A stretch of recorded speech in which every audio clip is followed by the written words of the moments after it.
Pues bueno, buenas tardes. Hoy vamos a presentar el libro Leviatán al desnudo, una genealogía del Estado moderno. Ha venido el autor, Fernando Oliván y Juan José Tamayo. Y nada, os doy paso para que empecéis cuando queráis. Gracias. Buenas tardes.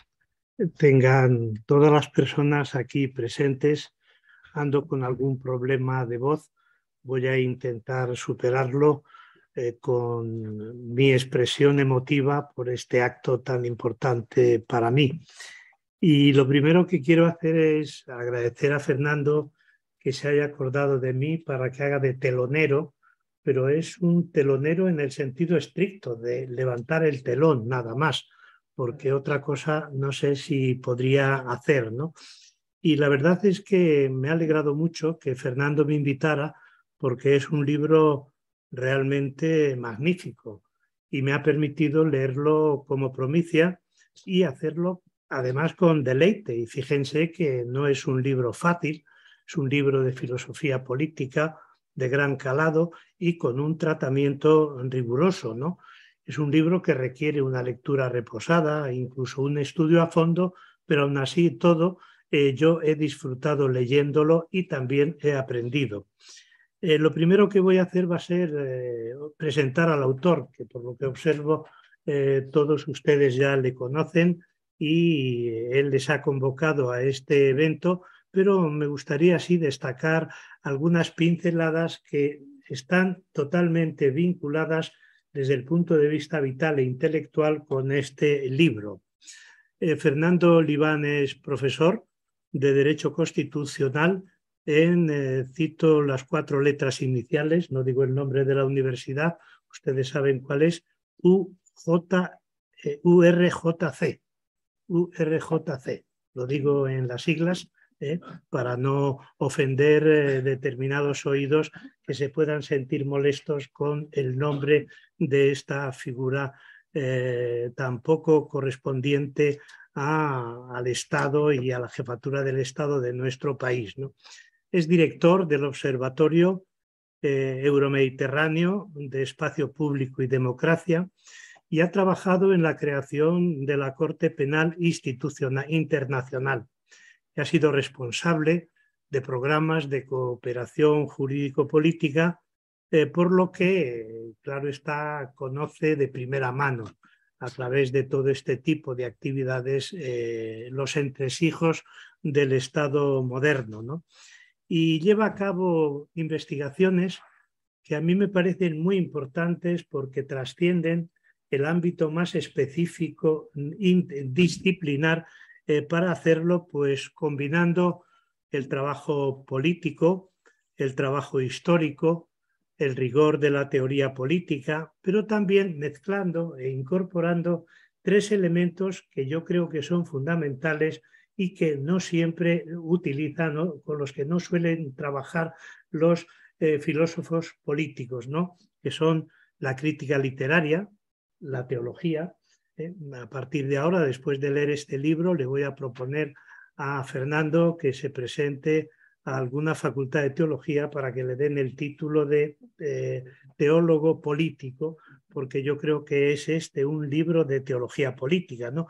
Y otro elemento también, otra disciplina con la que él interactúa, que ahí sí que yo ya no llego a entenderlo, es el psicoanálisis. Por tanto, fíjense este vínculo entre crítica literaria, teología, psicoanálisis, trabajo histórico, trabajo filosófico y teoría jurídica, ¿no? No es el primer libro, estoy seguro que tampoco es el último, porque ya me ha dicho que está preparando uno nuevo, sino que es una larga trayectoria bibliográfica la de Fernando en esta materia. Recuerdo algunos títulos que seguramente ustedes ya conocen, ¿no?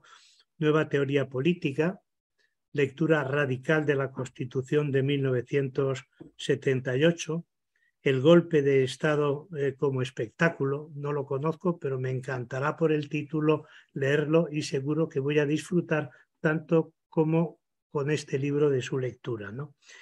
Y con este libro completa, cierra, dice él, en algún momento, pero yo creo que no no me gusta decir cierra, sino completa de momento una trilogía sobre la teoría del Estado, ¿no?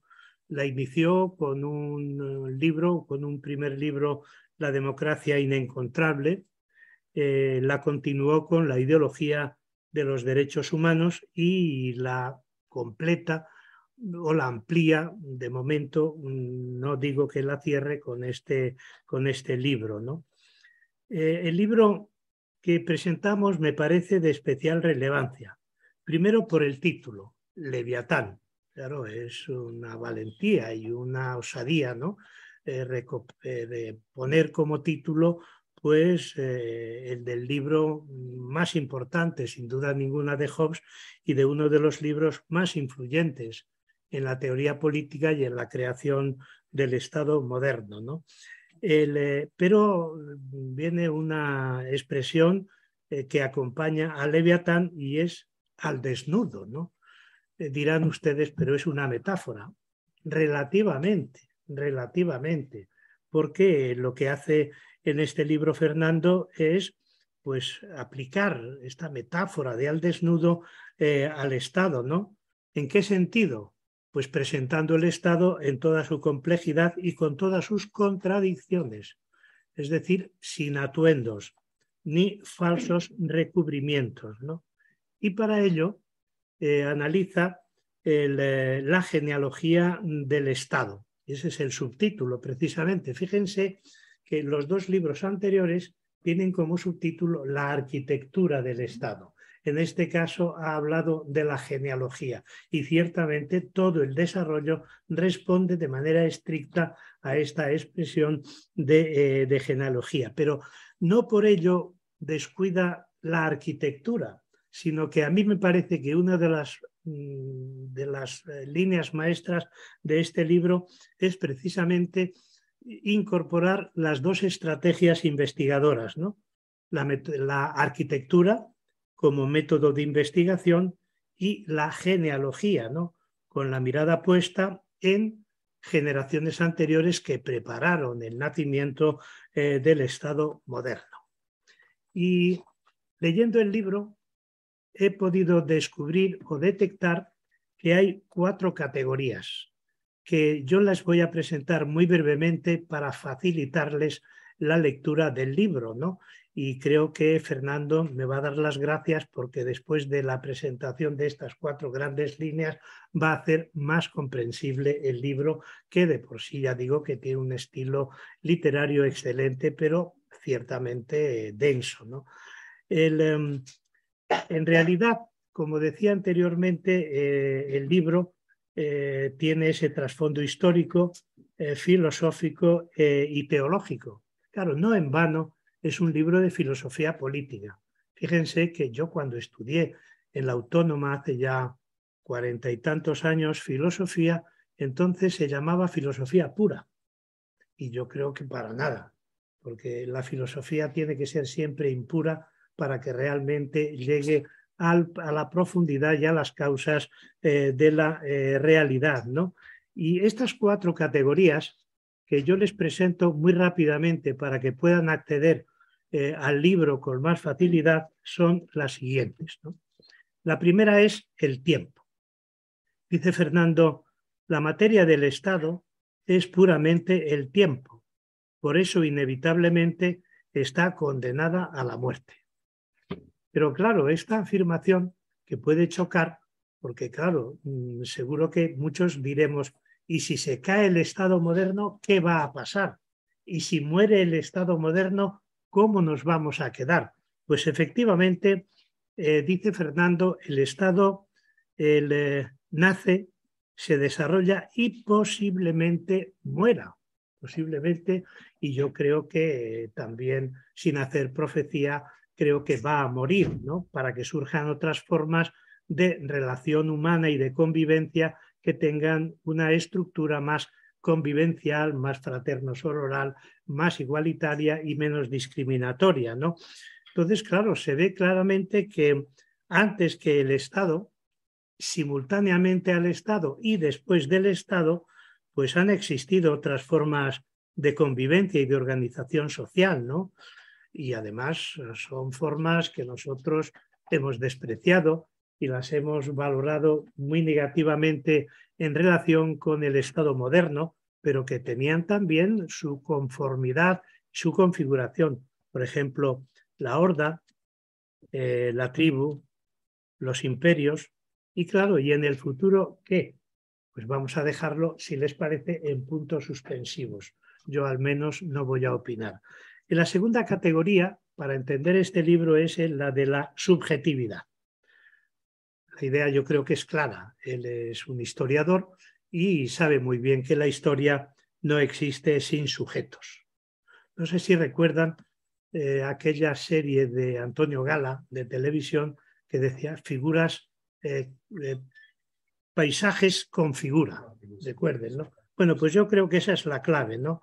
Los seres humanos somos los sujetos y al mismo tiempo también los objetos de la historia. O sea, somos sujeto y objeto, siempre que diferenciemos bien los dos papeles o las dos funciones, porque en el momento en que nos reduzcamos solo a objetos de la historia y perdamos la subjetividad, pues ciertamente la historia puede ir por unos derroteros totalmente holocausticos, ¿no? Y al mismo tiempo, claro, los seres humanos somos protagonistas de la historia.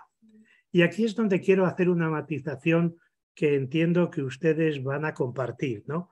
Y que los sujetos de la historia no son solamente los héroes, los emperadores, los papas, los líderes políticos, sino que somos todos los seres humanos, es toda la sociedad. Y eso es lo que ha destacado la llamada historia social, la llamada historia popular, ¿no? Frente a la historia aristocrática.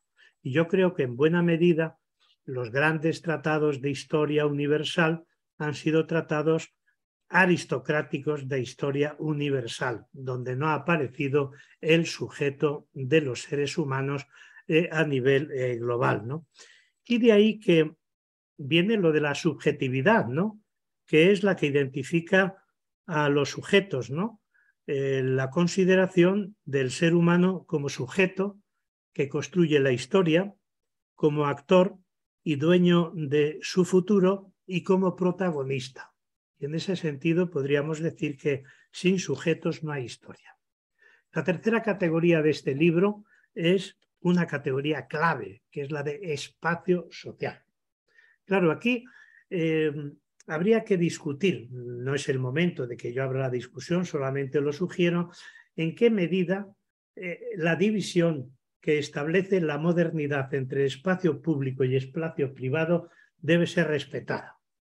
Incluso yo pienso que hay una teoría que es la que supera esta división entre espacio público y espacio privado, que es la teoría feminista, con aquella famosa afirmación de Kate Millett, que es una de las actoras de la tercera ola del feminismo, cuando dijo aquello de todo lo personal es político.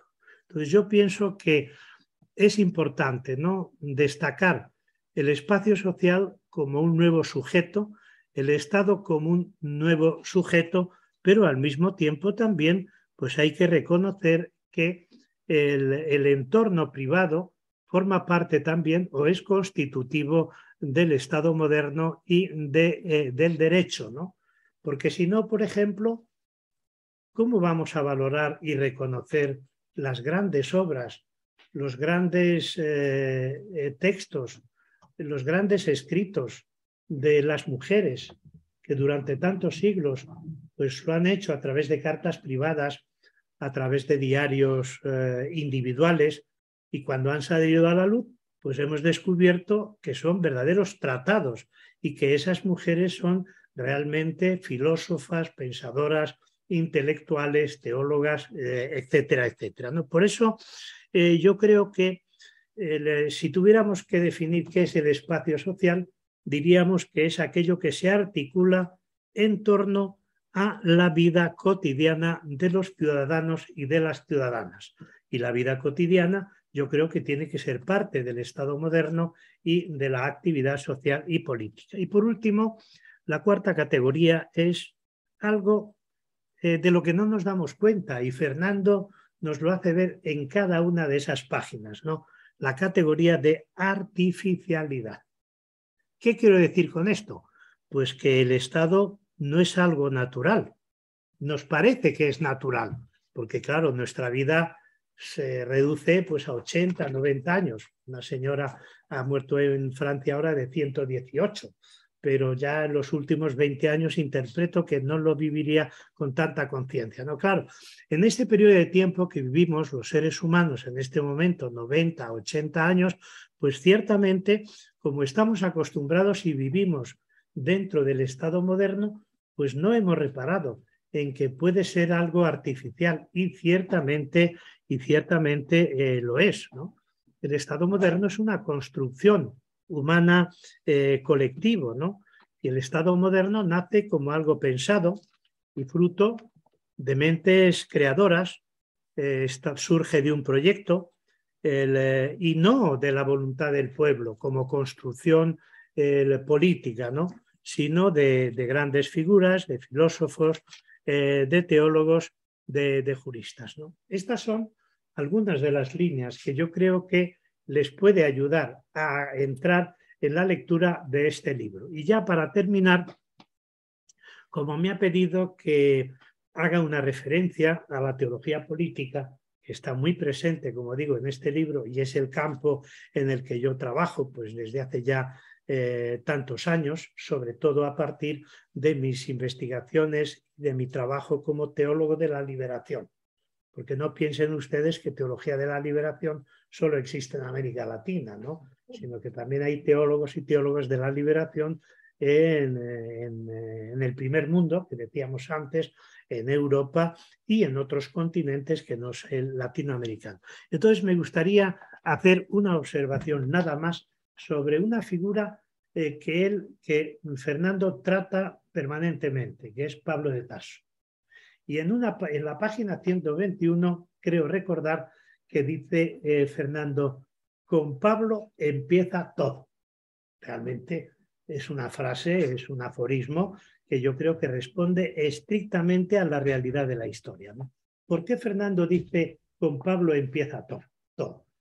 Pablo de Tarso, como ustedes saben, pues era un judío de la tendencia farisea, pero hay un momento en el que pasa de perseguidor de los cristianos a uno de los mayores defensores del cristianismo. Y se ha llegado a decir que Pablo de Tarso en realidad es el creador del cristianismo, ¿no? No es Jesús de Nazaret. ¿Y por qué dicen que Pablo de Tarso es el creador del cristianismo? Bueno, porque sin Pablo de Tarso, creo yo, el cristianismo se hubiera quedado reducida a una corriente dentro del propio judaísmo. Entonces, ¿qué es lo que hace Pablo de Tarso? Pasar del cristianismo palestino, que es un cristianismo local, a un cristianismo universal a través de la creación de comunidades cristianas a lo largo de toda la cuenca mediterránea, ¿no?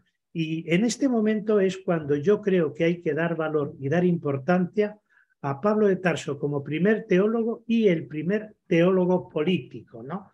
El primer teólogo político, ¿por qué? Porque cuando él hace este recorrido por toda la cuenca mediterránea y va creando pues diferentes comunidades en Tesalónica, en Galacia, en Corinto, etcétera, etcétera, él está proponiendo una alternativa al Estado, al Imperio Romano en ese momento. Claro, aquí hay una discusión en la que no puedo entrar, pero es la discusión entre la idea de Pablo de Tarso fue realmente un teólogo político conservador.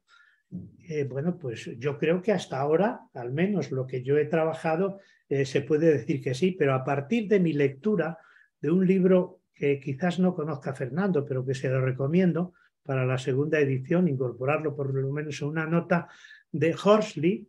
Horsley es un gran investigador estadounidense, tiene un libro que se titula Pablo y el Imperio. Y la tesis de este libro, que yo comparto porque la he ido analizando con los textos de las cartas de Pablo de Tarso, capítulo a capítulo, versículo a versículo, es que Pablo de Tarso es un teólogo político antiimperial.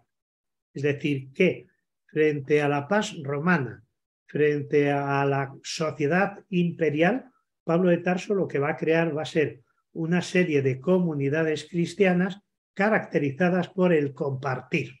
Y el compartir ciertamente no es una característica del Imperio Romano. Y finalmente, otra referencia también dentro de la teología política que trata Fernando es la teología política de Agustín de Hipona.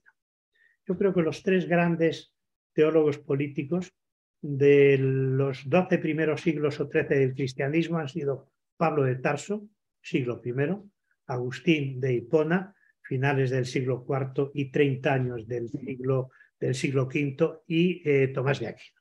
Son los tres grandes teólogos políticos que a mí me parece que mejoran en buena medida las estructuras de los diferentes estados, imperios y gobiernos que ha habido en el mundo, ¿no?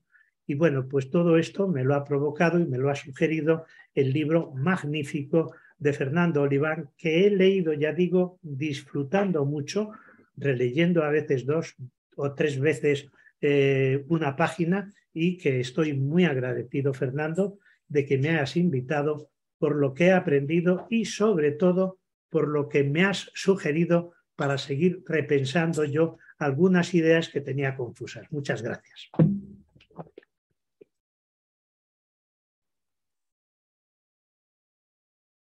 Bien, bueno, supongo que ahora me toca a mí hablar sobre mi libro. Has sugerido que hay formación psicoanalítica, y eso a veces también nos obliga en esta reflexión, esta autorreflexión, esta introspección sobre nuestro propio trabajo, a, en cierto grado, desnudarnos. No es motivo ni momento de tumbarme en el diván para contar cuáles son los orígenes intelectuales de los que surge esta obra, pero sí querría, al hilo de lo que nos acaba de comentar Juanjo, pues sacar también algunas conclusiones. Bien, de entrada, pues no puedo por menos de, y conociendo un poco el público que tenemos también aquí, y que por lo tanto convocado, y sobre todo también por tu nombre, entiendo que es un público amigo, no tengo más remedio que decir que malamente se hacen a veces los nombres de las universidades. Tú lo has mencionado simplemente con las iniciales, pero bueno, dentro de poco, si seguimos con este tipo de gobierno, pues tendremos la universidad, ¿qué digo yo?, pues Carmen Sevilla o Universidad. Tendremos este tipo de nombres que no tienen nada que ver, yo entiendo perfectamente que haya un cabaret que se llame Carmen Sevilla, como una plaza de toros que se pueda llamar pues el Cordobés, pero llamarle a una universidad el Cordobés, pues creo que no tendría mucho sentido. Pues creo que aquí pasa lo mismo. Pero bueno, universidades debieran mantener esa calidad hasta en el nombre. Pero es algo que tenemos, y algo que también surge a veces de algunos partidos políticos, y hay un debate que no sé si saldrá o no al final, pero cuando se establece que el cristianismo ha sido tan santo y que no ha habido violencia cristiana, como acabamos de oír en unas últimas declaraciones de un político, pues nos sentimos un poco a veces avergonzados, sobre todo cuando repasamos nuestra historia, cuando repasamos la realidad histórica y también la actualidad. No hace falta recurrir a las cruzadas para llegar a saber si hubo o no violencia desde el cristianismo. Basta recorrer en las clínicas de planificación familiar o las clínicas abortistas para darnos cuenta a veces la presión que se hace en nombre de una religión, en este caso, y que por lo tanto, como decía este Jesús el Cristo, al que hemos referido en algún momento, quien esté libre de pecado, que lance su primera piedra. Bien, después de esta pequeña reflexión, sí, yo querría hacer algunos comentarios. Es cierto que lo he planteado como un fin de una trilogía. ¿Qué es lo que yo quise plantearme? Me planteaba el análisis del Estado. El Estado y del Estado moderno. Dice que mi lectura es compleja y que a veces es difícil, pero lo digo con sinceridad. Lo que pretendo es una lectura o una escritura ingenua. Parto de una enorme ingenuidad. Y la ingenuidad con la que quise partir es el Estado, ¿qué es? ¿Qué es? Y mirar a mi alrededor lo que es el Estado y lo que dicen. Porque no solamente es lo que vemos, sino lo que nos dicen desde la prensa, lo que nos dicen desde montones, desde la universidad, donde a veces también había falta una mayor reflexión. Y en la universidad nos hablan continuamente de esos tres pilares del Estado moderno. Nos decían democracia, derechos humanos y Estado de Derecho. Ha terminado siendo un mantra esos tres pilares sobre los que se sustenta esa modernidad política en la que vivimos. Y he querido hacer pues quizás esa arqueología, ese trabajo arqueológico, esa búsqueda casi con el cepillo levantando el polvo de las piedras para encontrar esa realidad que subyace en esos tres conceptos. De entrada fue el concepto de democracia.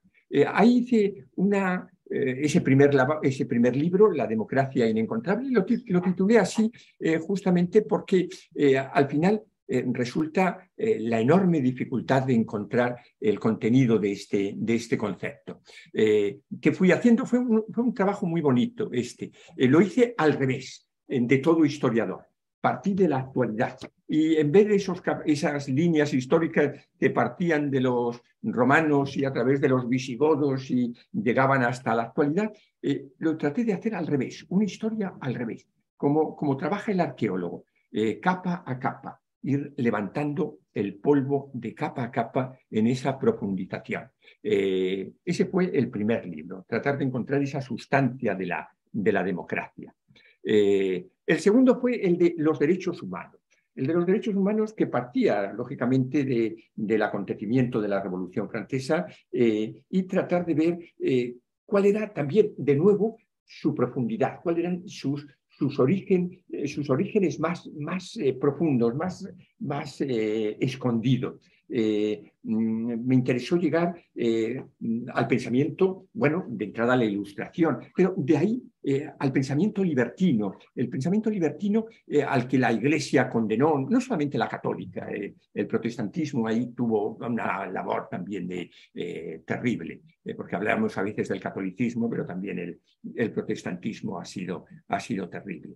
Y ahí pasé desde la Ilustración, pasé al pensamiento libertino, analizando las raíces de este pensamiento desde los grandes como Montaigne, etcétera, Lavoisier, etcétera, en esa profundización de llegar y dónde estaban esos orígenes. Y esos orígenes los fui encontrando tanto en el pensamiento gnóstico, incluso también en el pensamiento marrano. El pensamiento marrano, en tanto en cuanto esos judíos desprendidos de su tradición y carentes de fe, a los que se obligaba a esa vinculación con la Iglesia, pues fueron desarrollando, y estoy pensando en Spinoza y estoy pensando en todos estos autores, fueron creando toda una conciencia nueva que les desvinculará del acontecimiento religioso y del cual pues surgirá toda esa producción a la que llegaremos en su momento con los derechos humanos. Y me quedaba el tercer pilar que era el Estado de Derecho. Fíjense que es el debate, porque a veces decimos, bueno, pero es que es un debate vivo. ¿Qué es lo que hemos tenido ahora con el tema del Tribunal Constitucional?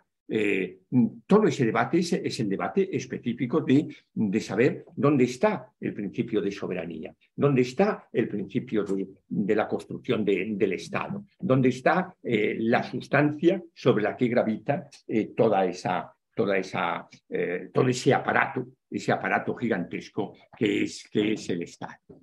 Y bien, esa fue la labor que emprendí con este tercer volumen. Planteas, y lo has marcado, el principio de artificialidad.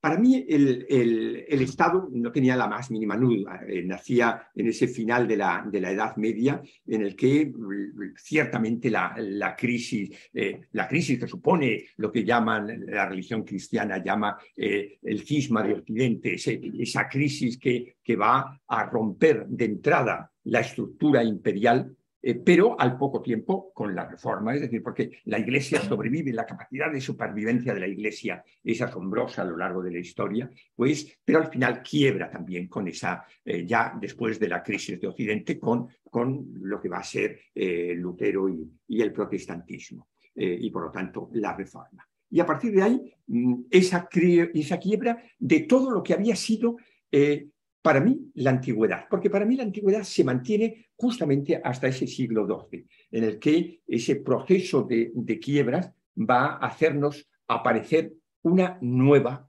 realidad también política. Y hablabas de artificialidad, sí, totalmente, esa fue mi tesis. Mi tesis es la construcción, algo pretendido en este aspecto fundamentalmente por los nuevos poderes que aparecían, fundamentalmente los reinos, esos reinos que se iban instalando como poderosos, reclaman a sus intelectuales, a sus clérigos, les reclaman expresamente la construcción de una nueva concepción de la organización política. Julen Benda, como recordarán, tenía un libro precioso, La traición de Clerc, la traición de los intelectuales, ¿no? Pues ahí hubo una traición de los intelectuales que, puestos al servicio del poder, pues construyen expresamente ese aparato. Un aparato que empieza siendo muy, muy sencillo, dando a esos nuevos amos, a esos nuevos reyes, dándoles una cierta masa conceptual para ir creando su nueva criatura. Y la metáfora que yo utilizo en algún momento es la de la bola de nieve. Esa bola de nieve que primero de forma dificultosa van creando estos clérigos a los cuales se les ha otorgado el poder de diseñar esa nueva construcción teórica, y van creando, y vuelta a vuelta esa pequeña masa va creciendo añadiendo materia, añadiendo, como la bola de nieve va creciendo y creciendo. En un primer momento solo es un principio el que se busca, la territorialización del poder.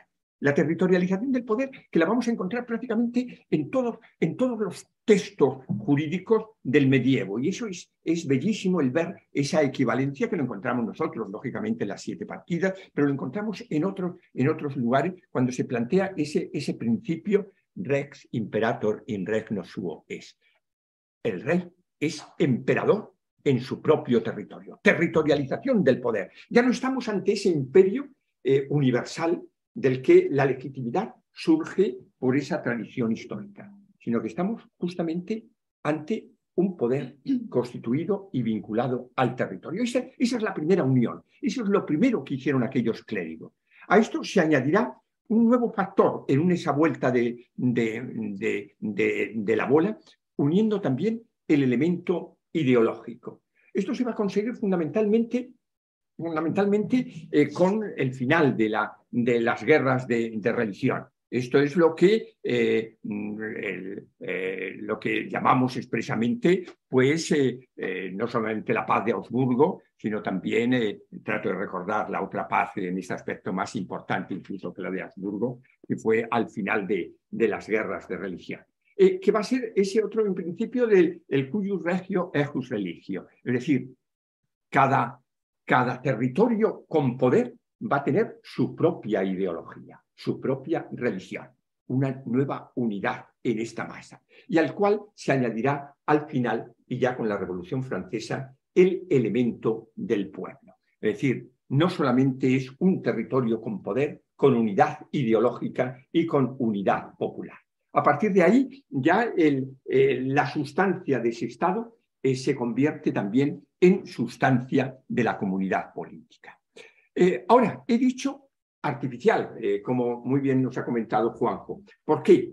Porque son esos clérigos. Esos clérigos, Benda hablaba de Tresson de Clerc, en la identificación de Clerc como intelectual, pero también de clérigo porque ahí es la Iglesia la que va a ser la sustancia intelectual que va a proporcionar los modelos conceptuales para ese proceso. Es decir, la Iglesia, ese es también una de las tesis en las que he ido trabajando, en la que he tratado de incorporar, por eso este libro inicia la creación del Estado, como ha comentado Juanjo, en Pablo, en San Pablo, aparece desde ahí, porque entiendo que es la Iglesia la que se va a convertir en ese modelo en el factor de subjetividad. Claro que sí, subjetividad por una sola razón, porque eso es lo que diferencia el modelo Estado del resto de organizaciones políticas que había habido anteriormente.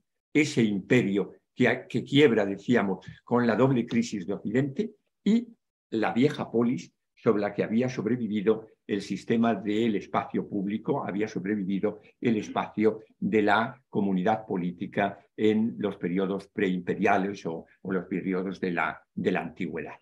¿Y cuál es esa subjetividad? La subjetividad de dar personalidad a esa entidad. Ni el imperio, ni la ciudad-estado, ni la polis tenían personalidad. No existía ese concepto. Primero porque no existía el concepto de persona jurídica. El concepto de persona jurídica no va a nacer hasta el 212 con la Constitución antoniana. Es decir, no va a surgir justamente hasta prácticamente el fin de la antigüedad. Es justamente cuando Caracalla plantea ese principio de la unidad del derecho romano para todo el imperio, cuando el Estado tiene la urgencia de resolver las relaciones con todas esas unidades políticas que eran las ciudades. Y los juristas romanos aman el principio de la fictio iuris, aman ese principio de la imaginación jurídica, pues desarrollaron ese nuevo concepto de la persona jurídica, la persona ficticia, la persona moral, como también se la denomina. Y es ahí esa invención jurídica romana de los juristas romanos es el que van a recoger los teólogos, la que van a recoger los teólogos cristianos, sobre todo en el Concilio de Nicea. De ahí también ese otro punto clave con Eusebio de Cesarea y con Atanasio, que va a ser clave expresamente para la construcción de una nueva entidad política radicalmente novedosa, que va a ser la Iglesia.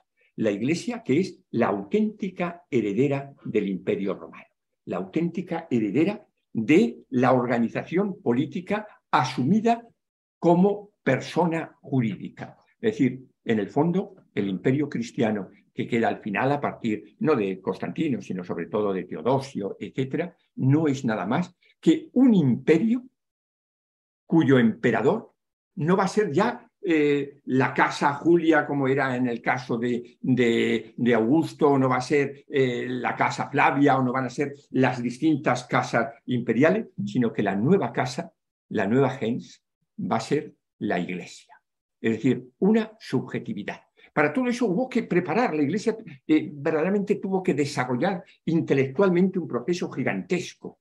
Para mí el Concilio de Nicea en ese aspecto alcanza esa virtud porque consigue crear la estructura de una personalidad nueva. Fíjense que una de las grandes cosas del Concilio de Nicea va a ser dar personalidad jurídica a Dios.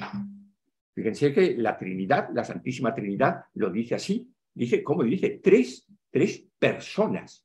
tres personas, es decir, la estructuración de una organización con subjetividad, en este caso con tres personas, lo cual entraña una verdadera reforma radical en el derecho romano que se construye sobre la entidad de un único pater, de ese pater familia, de ese oikodespotes, de esa estructura subjetiva radical del patriarcado. La Iglesia la rompe creando una casa con tres personas, con tres pater. Con tres pater, el Padre, el Hijo y el Espíritu Santo, que no quedan subsumidos en la persona física de un único Yahvé, como sucedía en el modelo hebraico anterior. Y es ese modelo el que los juristas del siglo XII se dan cuenta y dicen, aquí está todo. Esto es lo que tenemos que ofrecer a nuestros reyes. Esto es lo que vamos a ofrecer a nuestros reyes, y le ofrecen a sus reyes una construcción pensando específicamente en el modelo que encuentran en la Iglesia. Lo lógico, eran todos ellos teólogos, eran todos ellos formados en esas escuelas catedralicias y esas escuelas, y en las primeras universidades que surgen justamente en ese momento, Bolonia, la Sorbona, etcétera, Salamanca, etcétera. Valencia. Valencia. También, como no, y que surgen justamente expresamente para formar a esos clérigos que son los que se ponen al servicio del Estado. Y es ahí como se va construyendo toda esa nueva estructura y todo ese armazón. La búsqueda que he querido hacer en el libro es ese excavar en de nuevo esa labor arqueológica de ir levantando piedra a piedra, que es lo que hay detrás de cada una de estas instancias, y tratar de encontrar el origen radical de muchas de esas instituciones. No soy original en absoluto. No soy original, y por eso lo proclamo desde la propia cita dedicatoria que incorporo en el libro. Es cierto que de entrada agradeciendo a Job, como nos dice Juanjo, el que pueda utilizar el nombre de su libro para el mío, pues hago una definición de persona. La palabra persona es latina, nos dice Job.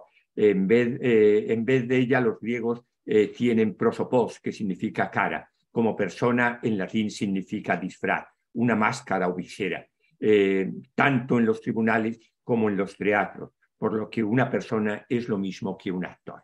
Y esa es a la persona a la que se refiere Leviatán. Es decir, esa persona también puede ser el Estado. Pero la frase clave que les quería anunciar es la segunda, de quizás el principal jurista, al menos en mi materia, que es el derecho constitucional, el Carl Schmitt. Carl Schmitt nos dice, adelantándose totalmente a mi libro, dice: todos los conceptos centrales de la moderna teoría del Estado son conceptos teológicos secularizados, en tanto fueron transferidos de la teología a la teoría del Estado. Esto es quizás lo que me da la clave, lo que me impuso el buscar en los aspectos teológicos, el dedicar muchas horas a la teología, porque además procedíamos incluso de la época del Instituto Universitario de Teología, ¿te acuerdas? Donde estuviste con Cafarena, con Gómez Cafarena, etcétera, y aportando y aprovechando ese saber teológico, tratar de desentrañar pues los orígenes de una instancia que tanto me preocupa. Y para rematar, planteas, y después, si el Estado es una persona y por lo tanto está sometida a esa posibilidad de muerte, dado que no es una persona divina, lo cual el propio Job lo comprende así. Pensemos que es una persona construida como esos autómatas que en el siglo XVII gustaban tanto de hacer los relojeros, etcétera, etcétera. Si esa persona muere, ¿qué es lo que habrá después? Yo creo que ya empezamos a ver y a vislumbrar esos resultados. La persona del Estado entrañaba esas tres consolidaciones, esas tres unidades de la bola de nieve que he indicado: la unidad entre poder y territorio, la unidad entre poder, territorio e ideología, y la unidad entre poder, territorio, ideología y comunidad social, es decir, o población. Vemos que estos factores empiezan ya a desagregarse.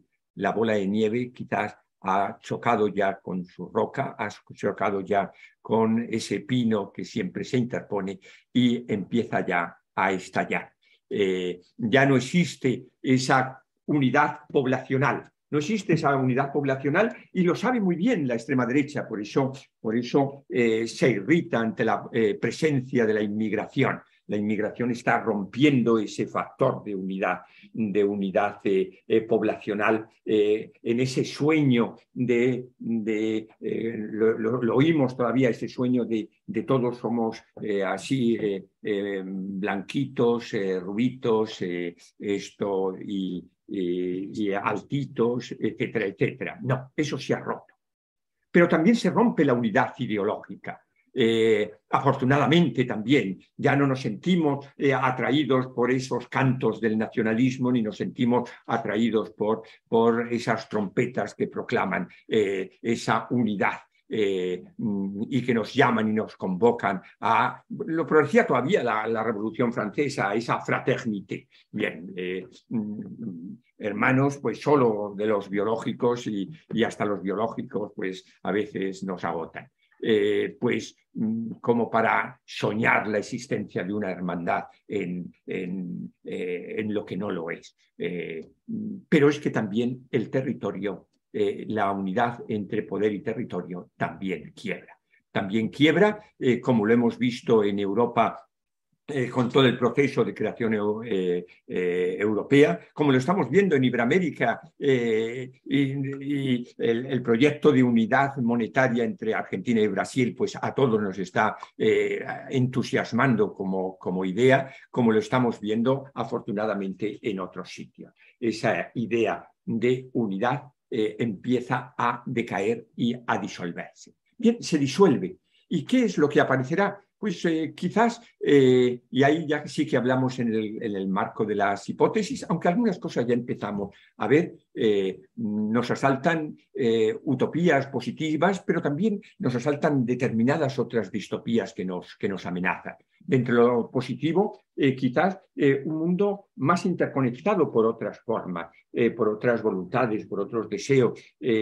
Entre las distopías, en cambio, lo que vemos es quizás una vuelta a lo que también menciono en este libro, sobre todo al analizar las estructuras antiguas, la nueva aparición de nuevos dinastas como los que existieron en Roma, los que se cargaron la República Romana desde la época de los Graco, cuando empezaron ya a construirse estructuras familiares hiperpoderosas que llegaban en alguna de las cartas de Cicerón a su hermano, nos dice temeroso que un Craso, que no era nadie en aquel momento, no tenía ningún cargo político, puede levantar mayor número de legiones contra la República que las que puede mantener el propio Estado republicano. Es decir, llegará un momento en que los propietarios de Amazon, de Microsoft, etcétera, son los nuevos dinastas.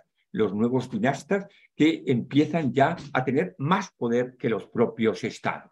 Vamos hacia un modelo de este tipo, en unas nuevas estructuras. Vendrá un triunvirato constituido por un cuatrivirato de las cuatro grandes, como se las denomina. Quizás estemos entrando en esa distopía. Quizás incluso avanzando en esa distopía termine al final habiendo un nuevo emperador.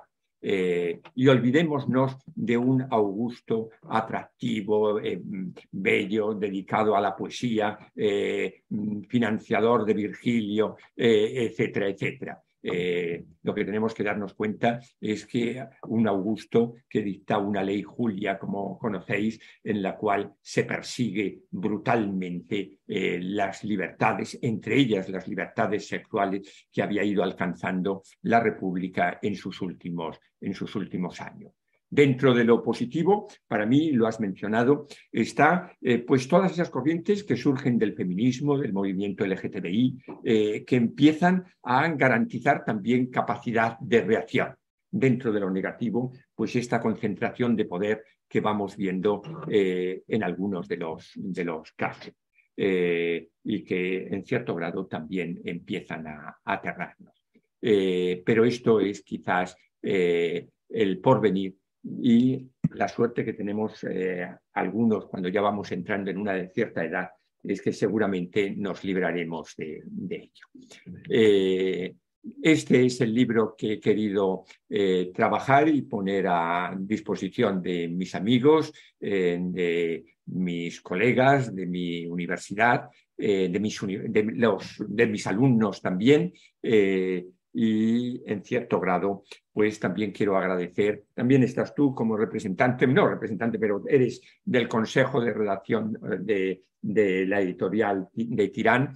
Quiero agradecer también a la editora, primero porque hizo una magnífica, en los tres, las tres portadas que ha hecho de los tres libros me han encantado. Es una de las cuestiones que además siempre he querido elogiar. La edición, en esta lo que verán ustedes es esas masas de casas que constituyen esa concepción expresa de esa nueva entidad en la que habitamos. La añoranza de otros modelos, como pudo llegar a ser la polis y su sustancia democrática, es la que en cierto grado me queda como reflejo. No obstante, en una última palabra, antes ya de terminar, has mencionado la fusión entre lo público y lo privado. Es algo que me interesa enormemente.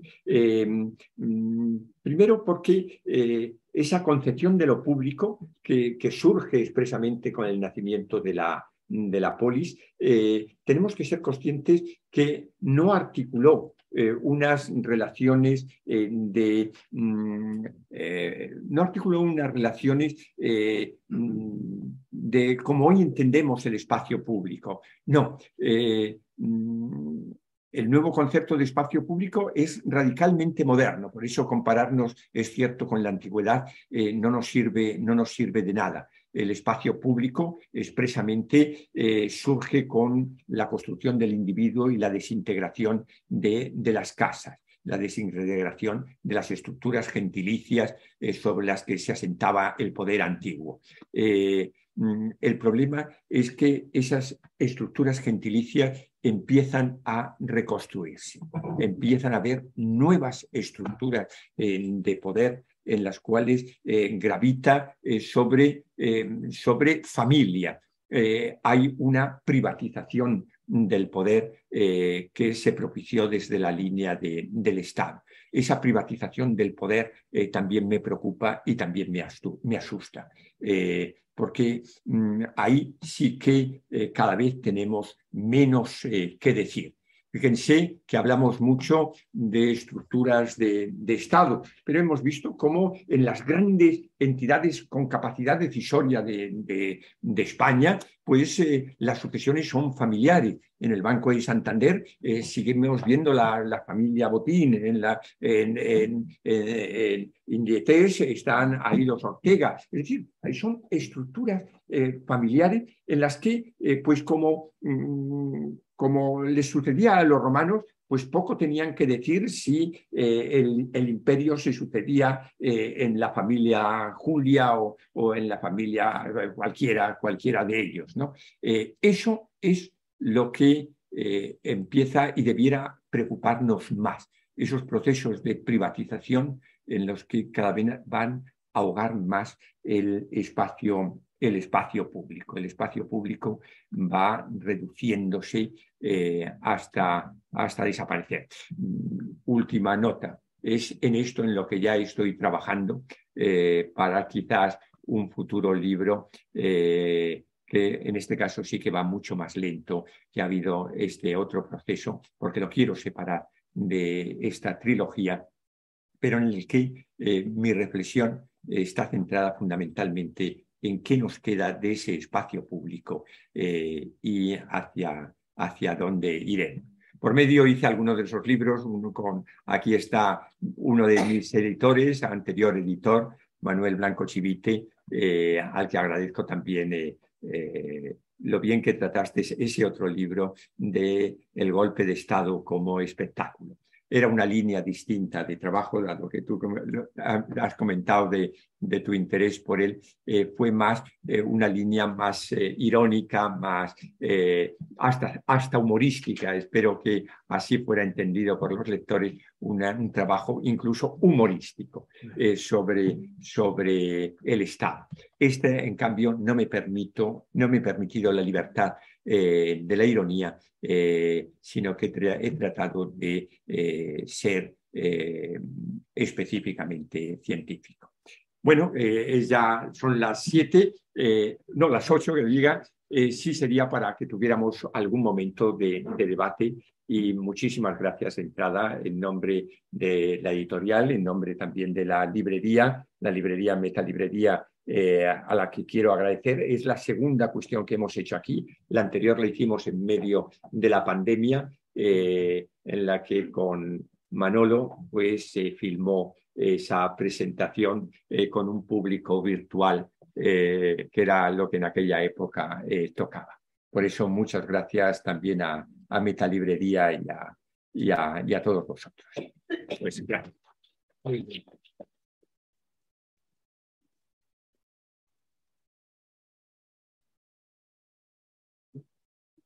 Bueno, si tenemos alguna pregunta, pues también ese es el momento, y tampoco quiero observación o comentario o crítica directamente.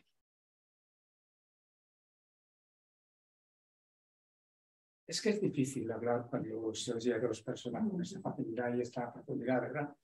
Pero yo creo que eludís los dos, referiros a un elemento de poder que yo creo que es fundamental, que es el poder de las armas. Quiero decir, que aquí se ha hablado mucho del poder intelectual, de la formación de la nueva tal, no sé qué, tal y cual, todo eso. Pero yo creo que el nuevo Estado se fundamenta, como se fundamentó el imperio, en el poder violento del arma, de las armas, de los ejércitos. Tú mismo lo has dicho, hay una referencia a Craso que podía movilizar más legiones que el propio emperador, que el propio imperio. Es decir, que era muy importante para la fundamentación del Estado, sea el Estado imperial, sea el Estado moderno, pues elementos que no eran precisamente ideológicos, necesariamente. Quiero decir que yo no sé si está en el libro o no, pero desde luego en la exposición de ambos eso se ha eludido por completo, o sea, no se ha referido.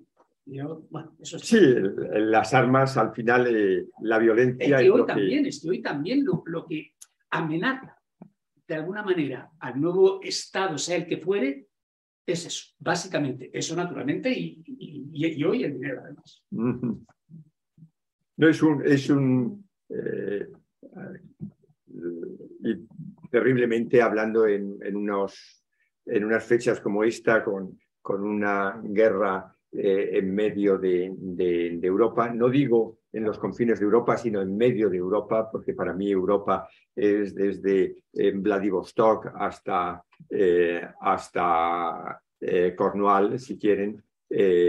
Me apena que haya sido de nuevo un foco de guerra, y que nos empeñemos todos en apagar esa guerra con gasolina. No se nos ocurre otra cosa. Lo digo en una primera persona en la que quisiera excluirnos, pero nuestros gobernantes, tanto europeos como españoles, no se nos ocurre otra cosa que seguir echando gasolina y a ver si conseguimos apagar esa guerra. Espero que no vaya, porque podría ser otra forma de extinción del Estado. Si profundizan en el modelo, podría ser una otra forma de extinción de nuestro Estado. O de imposición del régimen. Y estoy totalmente de acuerdo con el tema de, al final, las guerras, la violencia donde el individuo, las personas o el pueblo no puede hacer nada más que lo que pueden hacer. Pero por otra parte, tú has mencionado el tema del poder de la gente, que es lo que va diferenciando las diferentes etapas. Y acá en España, en el 2011, vimos el movimiento del 15M, ¿no? Que fue una reacción de la gente hacia lo que estaba pasando, ¿no? Es decir, no somos mercancías en manos de los bancos o de las empresas, ¿no? Que es esa otra pata de la privatización. Ya no son, incluso las grandes empresas, algunos son grandes familias también, ¿no? ¿Cómo repensar esa parte del cambio que obviamente el poder o los poderes económicos mediáticos intentan frenar lo máximo posible, ¿no? Está como, es una pregunta un poco al aire, ¿no? ¿Cómo repensar eso ¿no? para que realmente pueda surgir un cambio, ¿no? ¿Quieres? Oh, no, pues tú eres el protagonista. Yo entiendo que sí. He indicado que ha habido varios factores que nos llenan de esperanza, es decir, hay elementos, el 15M, como no, la reacción, lo que está pasando en Francia en estos momentos, hablaba esta mañana con amigos franceses y la fuerza que está teniendo el movimiento de contestación a la reforma de pensiones de Macron es altísima. Con el anuncio de una huelga general empieza a trabajarse y por primera vez es el propio Partido Socialista francés el que lo pone sobre la mesa, es decir, que empieza ya a ver el feminismo. Afortunadamente ha sido otro de los grandes revulsivos que ha sido capaz de romper barreras pues porque todo este poder, que es en lo que ahora estoy trabajando fundamentalmente, es un poder patriarcal. Ahí hay un principio de poder vinculado a la figura del patriarca, sobre el cual se ha ido construyendo todo esto, el propio Estado. Para mí, Leviatán, como en uno de los momentos digo, Leviatán tiene raza y sexo. Esa figura de Job no es una abstracción, no es una metáfora, es un ser con raza y sexo. Es europeo y es varón. Y eso se aprecia totalmente en toda esa construcción. Y por eso todas esas líneas que empiezan a quebrar son positivas. Lo único que desgraciadamente no hay una resolución que nos garantice esa línea de progreso. El movimiento ecológico también ha sido otro de las grandes artífices de construcción de nuevos modelos. Es decir, que movimientos, afortunadamente, movimientos de liberación, en teología, como nos comentaba Juanjo, hasta en todas las otras áreas políticas.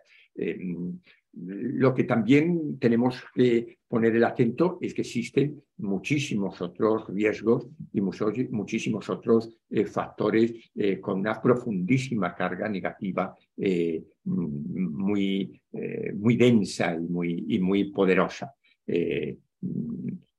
Que el patriarcado no ha quedado quebrado, pues lo vemos a diario. Y ese poder está ahí y sigue reclamando su eficacia. Que el poder de las armas está, pues lo estamos viendo.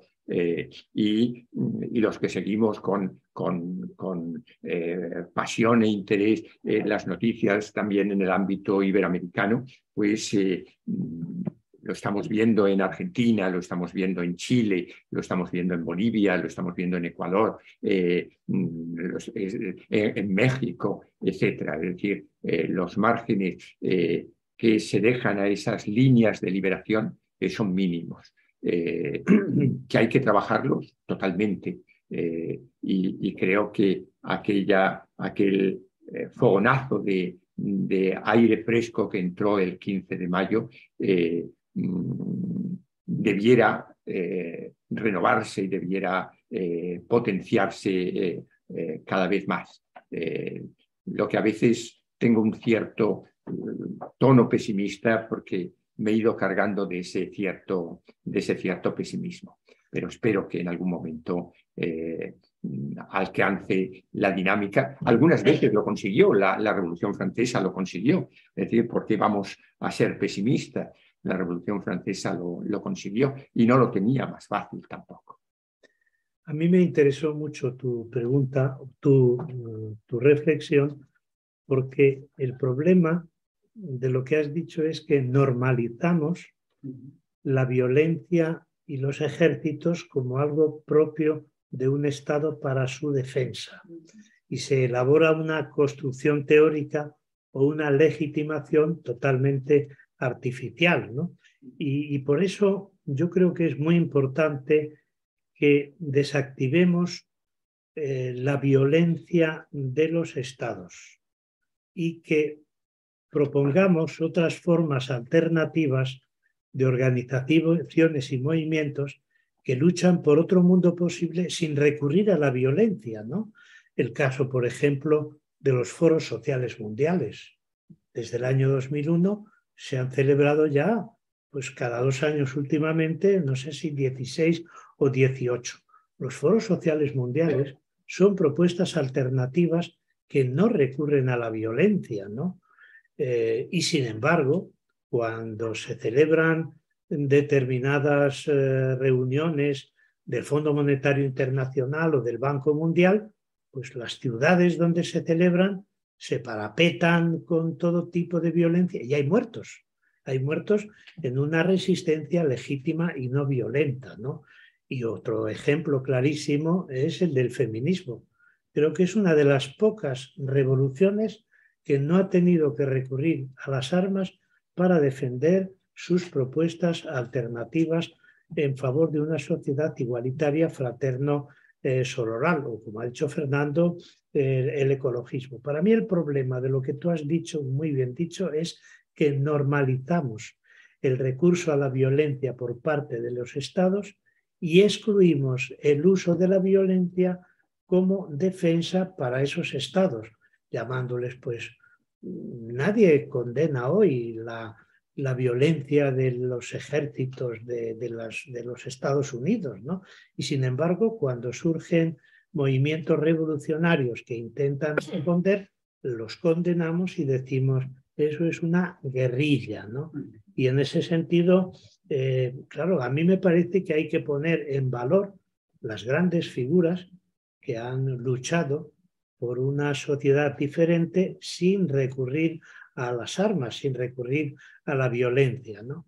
Y por ahí creo que habría que hacer esta reflexión y todos los movimientos que habéis dicho van en esa dirección. Pero ¿cuál es el problema? Que estos movimientos revolucionarios, en el sentido que quieren transformar la sociedad y la hacen no violentamente, se encuentran con la violencia como respuesta.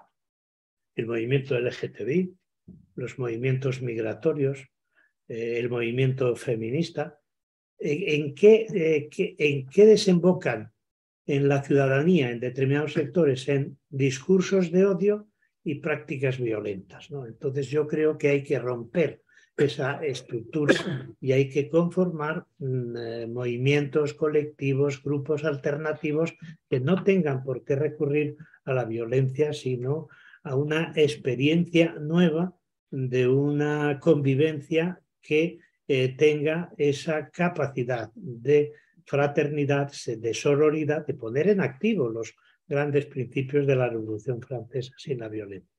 Y te agradezco mucho que hayas planteado el tema, porque creo que... Yo te agradezco que hayas, digamos, casi sublimado mi humilde propuesta, que era mucho menos pretenciosa de lo que tú acabas de decir.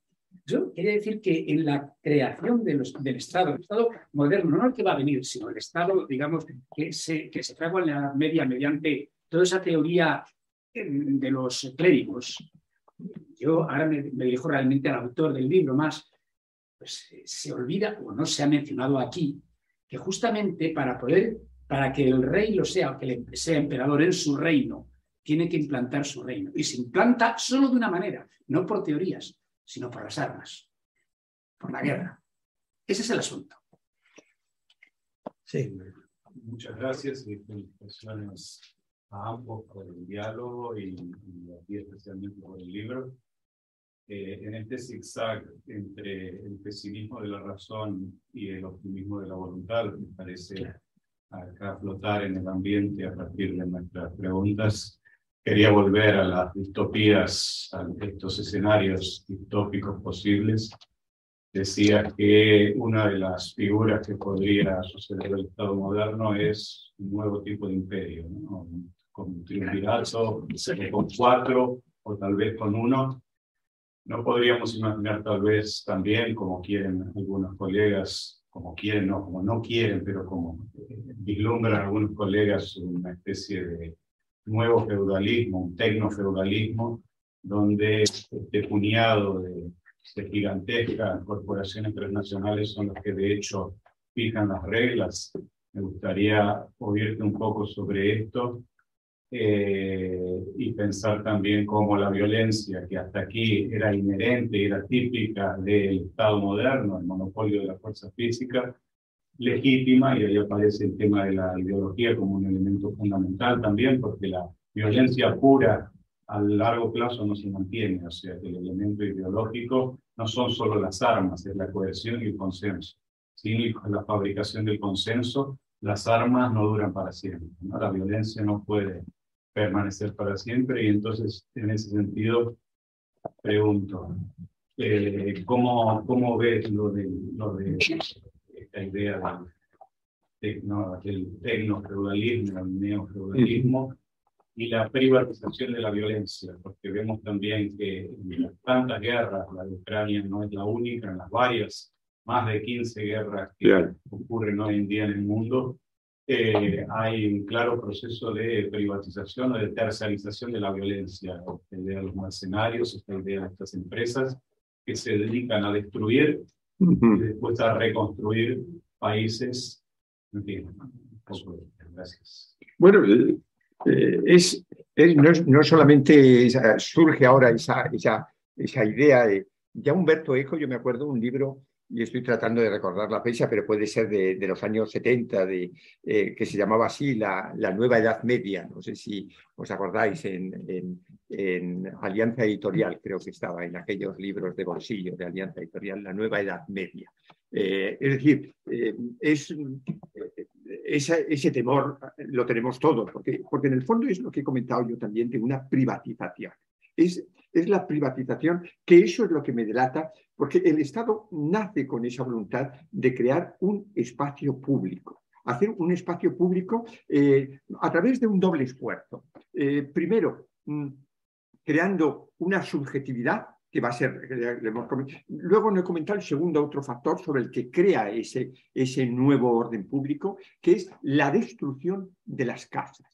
Que lo vemos desde los reyes católicos, desmochando castillos, etcétera, etcétera, que es la destrucción de las grandes familias, de la familia, de la gens, lo que construía todo el aparato de la antigüedad, y crear un nuevo ente subjetivo, que es el individuo. Ese fue la argamasa con los que los clérigos creadores, que casi imitando la acción divina, hacen el nuevo sujeto, con la masa de unos individuos atomizados y con la creación de una personalidad bajo ese sujeto. Esa fue la idea del Estado. Eso es lo que está quebrando porque renace la gens, renacen las casas, renacen los domos, renacen los domi, es decir, renace la estructura de poderes privatizados en los cuales ya el orden público carece de competencia para resolver. Nosotros no tenemos nada que decir cuando se plantea el proceso sucesorio en Inditex. Que la nueva directora se llama fulanita, pues ahí tenemos muy poco que decir. Como no tenemos que decir nada cuando se produzcan las sucesiones en las familias de Microsoft o de Amazon. Es decir, son estructuras privatizadas. Y esto es lo que empieza a expulsarnos al resto, porque el resto sí, nosotros somos individuos, nosotros no hemos construido, nosotros no somos familia. La idea, el derecho romano en eso lo tenía muy claro. La estructura del matrimonio era solo para ese ámbito patricial. El resto, pues, no necesitaban la institución matrimonial.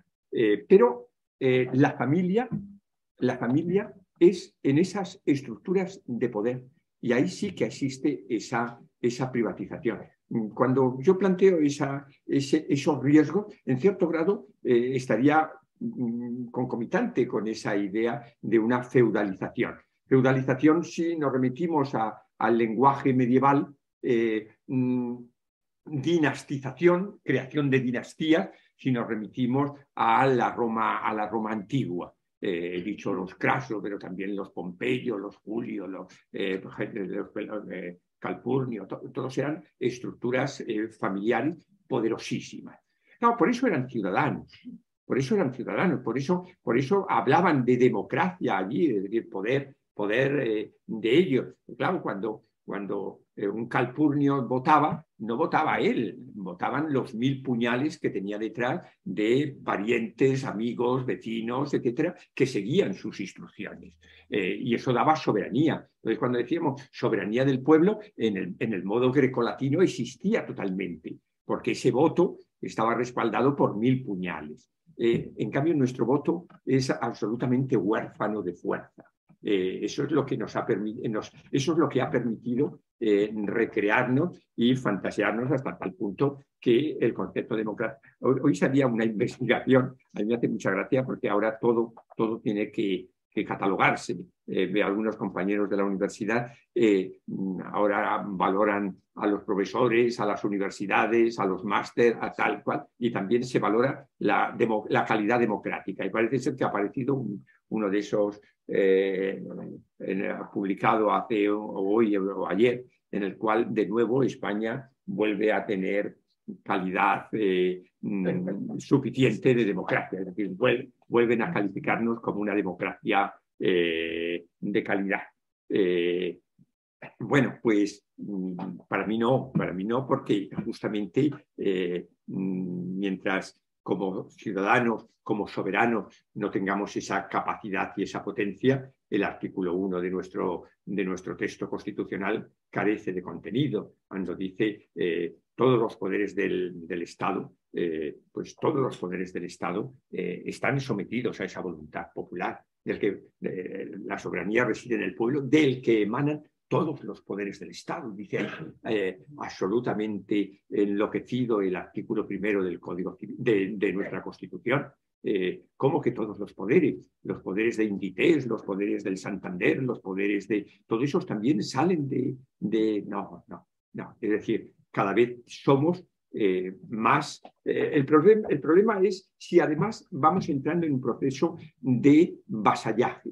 Es decir, si estamos entrando también en un proceso de sometimiento físico. Sometimiento físico que de nuevo, insisto, no es teórico, y por eso me remito tanto al carácter patriarcal del Estado y del poder, porque en el derecho medieval lo tenían clarísimo, lo que llamaban el droit de cuissage, ¿no? El derecho de pernada. Es decir, la violencia es al final violencia sexual también. Y esa violencia sexual que se ejercía en la casa en la casa patricial, en la casa del patricio, ya sea medieval o ya sea en romano, es la que se traslada pues, al marco de la empresa, por ejemplo, a la que también se llama casa, la casa comercial. Es decir, esas nuevas casas están renaciendo. Hubo un momento en que pudimos soñar, en los años 50, 70, hasta 80, en que pudimos soñar en la verdadera creación de un espacio público. Fueron los años gloriosos del sistema democrático en los cuales el poder del Estado era superior a el de cualquiera de sus súbditos, sea empresarial o no. Volvemos a esos modelos que hemos comentado, en el que Cicerón comentaba a su hermano que el poder de uno de estos ricos, como era Craso, era ya muy superior al de la República. Hoy ya estamos en este modelo. El poder de algunas de estas estructuras privadas ya es mayor que el del Estado. Por eso el Estado no tiene más remedio a veces que plegarse. Ahora, se pliega con nuestra voluntad, con nuestro consentimiento. Si lo hace así, entonces ya es cuando hemos llegado a ese modelo de feudalización. Si hay todavía esa capacidad de reacción, como comenta Juanjo, pues en ese caso hay todavía esperanzas de una sociedad más o menos libre. Hay una cuestión que yo creo que... por favor. Sí, tenemos hasta las 8:30. Ya, pero no, sobre todo para que puedan un poquitín antes, para que puedan cerrar. Pero por favor. Lo primero, yo soy Lucas, no he leído el libro, con lo cual me baso en lo que estabais diciendo y lanzo una pregunta a propósito de una afirmación de Juanjo. ¿Es posible vivir en esta comunidad humana que adopta una forma política que es el Estado, que no es lo mismo que la comunidad humana, como decía, donde las relaciones humanas sean libres y la convivencia humana sea más igualitaria? Es decir, el Estado, como se estaba hablando, yo comparto plenamente que tiene un pilar clave, que es la sistematización de la violencia. He visto que cita el Imbutas y, por ejemplo, está demostrado arqueológicamente que las comunidades matristas fueron abatidas por vía violenta, ¿no? Con lo cual, y luego hay una sistematización de los poderes económicos, ha salido menos, ideológico, con lo cual el Estado, por definición, es una forma de entender las relaciones, la colectividad, a las personas, donde el elemento de imposición sistematizado que avanza en toda la existencia, porque las guerras han cambiado mucho, viene totalmente, es un elemento que compacta, ¿no? Entonces, a mí me ha impresionado escuchar que, y lo comparto porque yo me defino una persona que no quiere como horizonte vivir bajo una forma estatal, porque por definición no es plenamente libre, y lo dice el mismo Hobbes, que estamos bajo se está descomponiendo el Estado moderno. Yo tengo unas dudas sobre la Revolución Francesa, porque, claro, decía libertad, igualdad y fraternidad dentro de la unidad del Estado francés. Entonces, el que no quería estar dentro del Estado francés tenía avasallado. De hecho, los jacobinos negros en Haití fueron avasallados, ¿no? Entonces, también es verdad que hay movimientos que se han opuesto a las formas estatales que han reproducido una lógica estatal, por ejemplo. Somos los bolcheviques, por poner un ejemplo. Entonces, la pregunta es, más en la línea que venía en la introducción, ¿sería necesario partir más de las mejores características humanas para construir una forma de convivencia, una ética, donde se respete la igualdad de las personas en cuanto a personas, no ciudadanas, que es una categoría política? Porque, claro, yo no comparto la Constitución española, pero no comparto el preámbulo que dice la nación española. Empieza así la Constitución. Entonces, claro, Abu Mamed, que ha nacido en Tánger, pues claro, nació en española no es, pero es un ser humano que vive, ¿no? Entonces necesitaríamos revertir incluso un pensamiento de la convivencia, ¿no? Y una ética y una práctica, ¿no? Porque el Estado es una forma de vivir, pero no violenta, porque yo creo que es una matriz violenta, no solo en Ucrania, en la Segunda Guerra Mundial, arrasa con todo. Sí, comparto absolutamente tu criterio. El problema estriba, y por eso la Revolución Francesa no rompe estatal. Eso Tocqueville se percata enormemente cuando se da cuenta en su libro El antiguo régimen y la revolución, pues es que no ha habido cambio. En el cierto grado simplemente hemos pasado de la corona en la cabeza de Luis XVI a la corona en la cabeza de un ente subjetivo que llamamos pueblo. Pero la figura del Estado, y la prueba de ello es que inmediatamente, primero en el golpe de Termidor y luego en el Brumario, pues se establece y se recupera el Estado totalmente con Napoleón, es decir, es más, y aparece ya el Estado contemporáneo en su plenitud.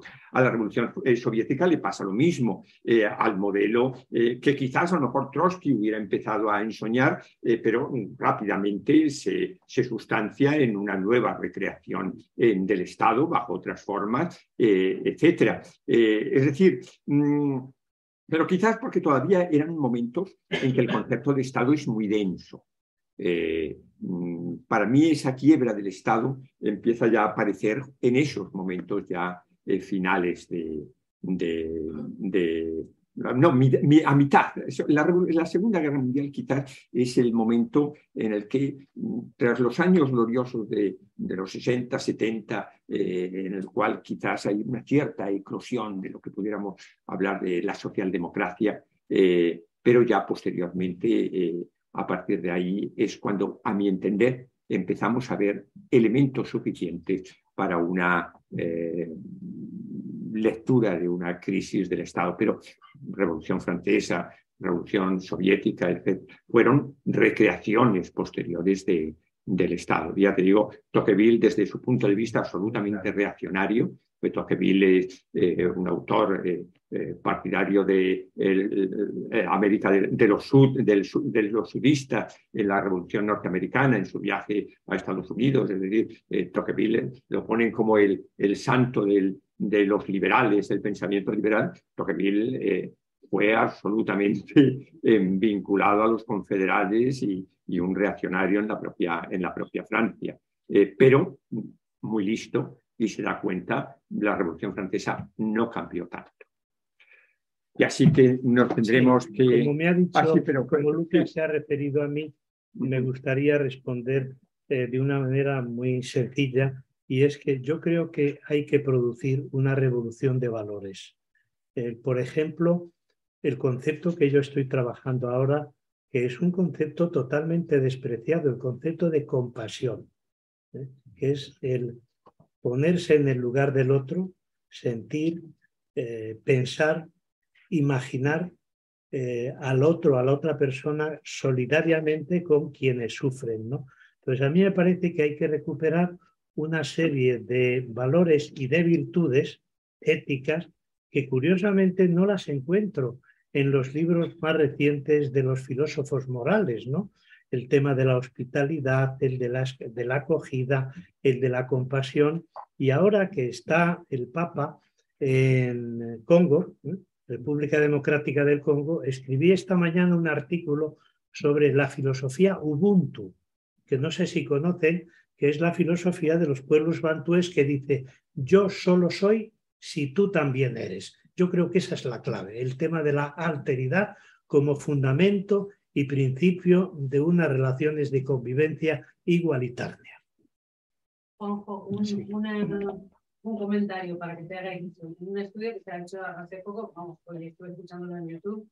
Dos de los valores que están surgiendo como 71% de la población estudiada eran la solidaridad y la empatía. O sea que tampoco vamos a mal. Sí, muy bien, me alegro mucho. Bueno, pues muchas gracias. Muchísimas gracias. Y tienen el libro a su disposición.